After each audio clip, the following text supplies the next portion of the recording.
the reason I find it interesting, that dynamic, is because like I'm building my brand, the Soul Wealth brand, and I have this whole map of everything it can become. Right now, the podcast is the main distributor of the message. I've been vlogging for 5 years, so that's another distributor of the message. I write on LinkedIn, but in my ideal world, Soul Wealth is not like Aussie Films. Right now, they're 2-in-1 because I'm the only person who runs it. I work for it. Right. In the ideal world, Soul Wealth, I think that the best entrepreneurs create a solution to their own problem. My own problem was that I was obsessed with work in a bad way. So it's like my dream was always to be a YouTuber. So then, like I would neglect relationships so that I could work towards this YouTube dream because I idolized fame and money. And I realized that now, they did a recent survey of the U.S., the number one most desired job in the world right now is being a YouTuber. And I know all these people are pursuing this career, and they also struggle with workaholism, that they have this idea of this like perfect future that they want, and they neglect their relationships to get there, thinking betting that future is going to be better where they're at, but they don't even know it. Yeah. And so this message, I feel, is super like, it's super true to me, and I know I've talked to enough people to know it's true to them. And so it's like, I guess I kind of I say it's like a solution to workaholism. It's a solution to work that detriments relationships. It's putting relationships back in number one. And I think a lot of people need it, but right now it's just like me and my message, and I don't necessarily think it needs to, like, I want the brand to continue when I die or whatever. And this is all like super long to say.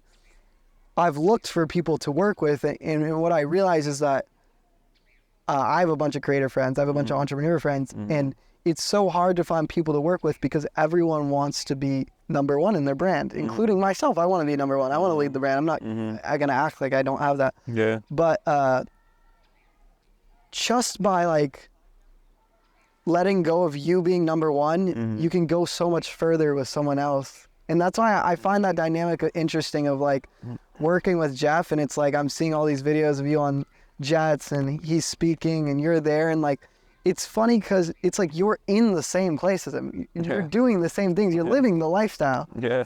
But and that's something I'm trying to like do, is like, how can I sacrifice my vision and my dreams so that I can share the moment with more people?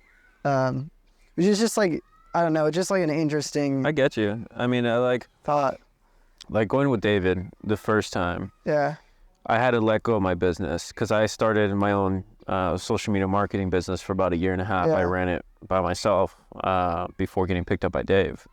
And I mean, I was getting flown out to Hawaii. I was supposed to go to Thailand with Dan Fleischman before that. Oh, wow. Like I was starting to get involved, and it was finally starting to pick up. I started doing all these like different kind of videos for big YouTubers, entertainers in LA, marketing commercials for water bottle companies. Like I started getting a lot under my portfolio.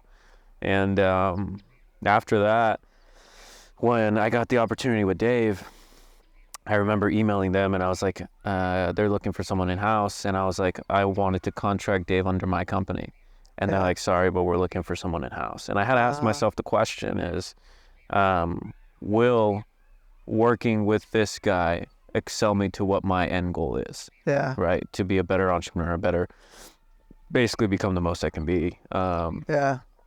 I was like, this guy is entrepreneurship 101. Like, I will learn all that I need to learn about being a successful entrepreneur through working with this guy. So it was like, I had to drop my ego, let go of the pride, because it was like, this was my baby. Like, I've been working on this company like freaking day and night, trying to figure out everything from the ground up, you know? And then all of a sudden I'm supposed to drop it and start doing it for this person. Yeah. It's hard. But I had to ask myself, is this going to excel me to where I want to be? And it was a total yes. So I was like, okay. Like, so when I got in there, I still didn't treat it as a job. I mean, I treated it as a mentorship. Yeah. I'm like, this guy, I mean, I would have about 3 minutes with him every single morning. after his Instagram live, he would do an Yeah. Instagram live every single morning, and I had questions ready in my notes for the second he hopped off the live. And I knew I had like maybe 30 to 45 seconds before someone walked through the door. Yeah. So I would start asking him questions every single day. And I just started learning from him. And I think that's how we started to build a relationship over time. But Creating your own luck right there. yeah, but I mean, that question of like, putting yourself sideways, like same thing. I mean, I could be using all my skills and talents to try to build my brand instead. But I mean, it's like, I think I want to say it's Zig Ziglar who said it, but it's one of the old guys who said, get enough people what they want, help enough people achieve what they want, and eventually you'll get what you want. Yeah, there's two things that come to mind. Actually, one, you said it once in a podcast clip or something. You said like everyone wants to be the best, but only one person can be the best, but everyone can be better, Right. which was interesting. But I mean, there's the classic quote of like, if you want to go fast, go alone. If you want to go far, go together. But this guy, Elliot Bisnow, he runs a company called Summit Series, where he brings all these entrepreneurs to a speaking networking event on like a cruise ship, mountain. He was so successful that him and his 4 co-founders bought Powder Mountain, the world's largest private ski resort, at 25. They bought a mountain for $40 million. And through a cold email and friends,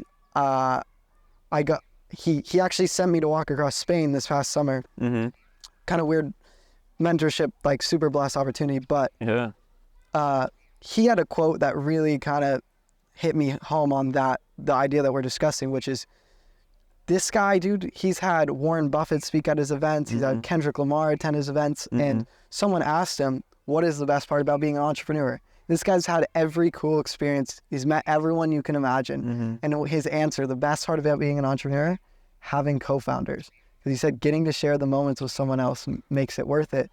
And I look at my friends building Creator Camp, and they're just like blowing up, and they're having so much fun doing it.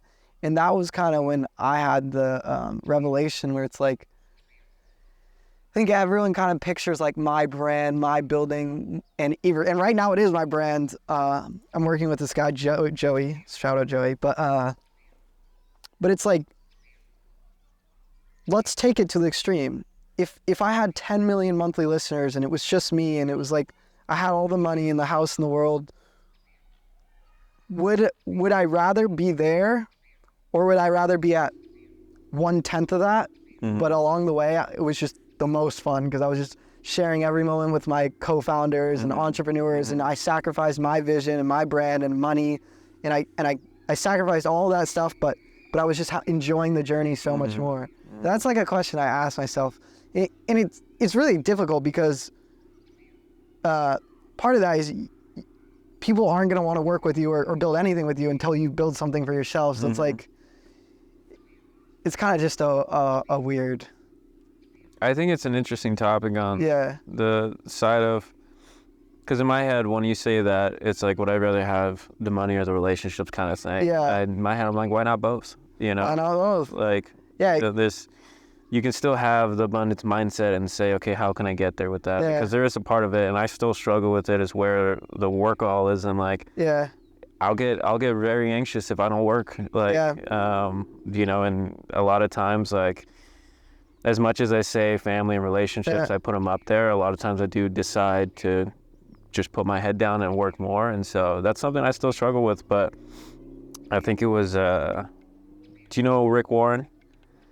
Heard the name, but no. Famous pastor. He has a book called Purpose Driven Life. Yeah. And in that book, I was on a plane ride back from, I don't know from where, but I was like, Jeff and I were speaking, or he was speaking somewhere, and I was on the plane ride back, and I was listening to it.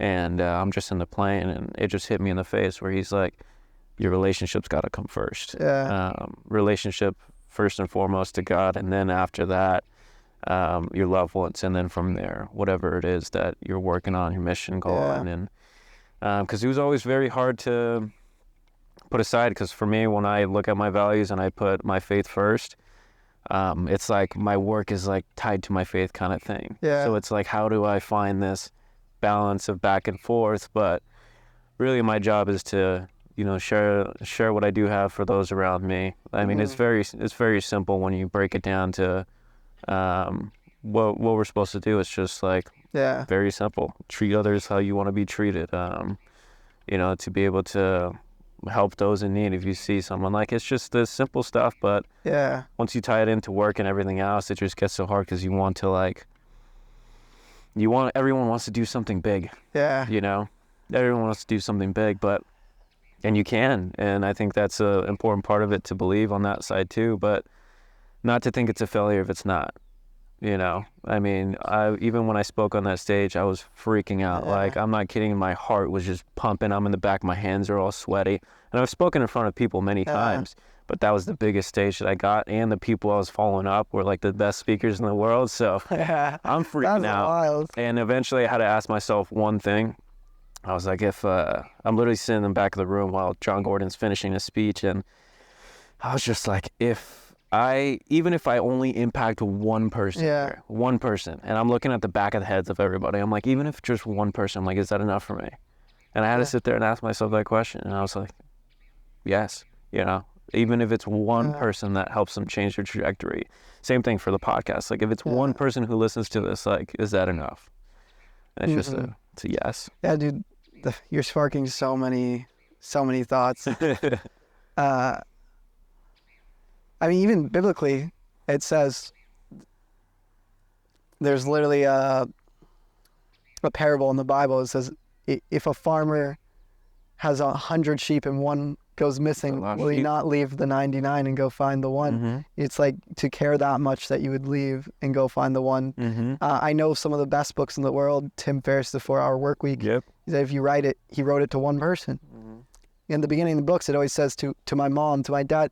When you write from that perspective of one person, even with the Soul Wealth Mission, the podcast, I have this image of a kid in college. It essentially is me, but I give him a name, like it's not me, and like I picture him, because it's like, you're almost that person that you needed. Yeah, and it's like, how do I help that one person? And I know even speakers will say like, they speak as if they're speaking to one person, and that's an interesting message.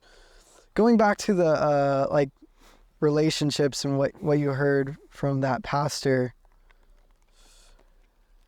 something I think about a lot is like the deathbed perspective. There's a book called The Top 5 Regrets of the Dying by Bronnie Ware. She was like a hospice nurse, and she worked with these people as they were dying, and she would just ask them, what are your regrets?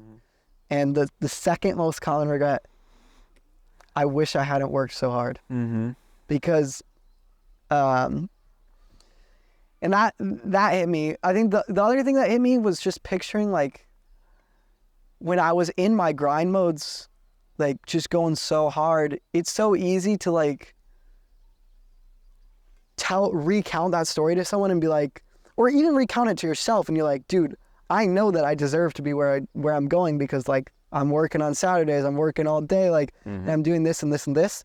And in what you're doing is you're living in the future, and you're saying,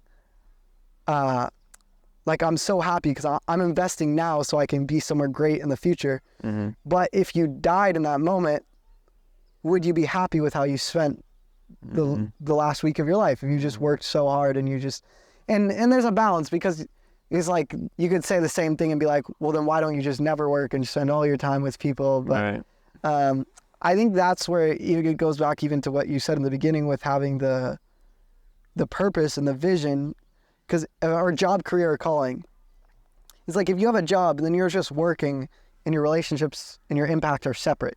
You're working for someone. If you have a career, maybe you're making money and then you utilize that money to help others. But if you have a calling, then hopefully your source of money is helping others, and it's making others. And I think the biggest one for me that I like failed so hard at is I would use all my like good positive energy for my work, and then when I come home to like my girlfriend or the people around me, I'd kind of be like, not like mad or mean, but just give them the leftovers, the weak energy. And that was like where I was like, why am I doing this? Like your job doesn't love you, people love you. So why would I give and I think that now though, I feel so like, I love this work so much that like, I'll go home and I'll like have a better energy, more happiness around the people. It fuels you. Yeah, it fuels you. And that's interesting.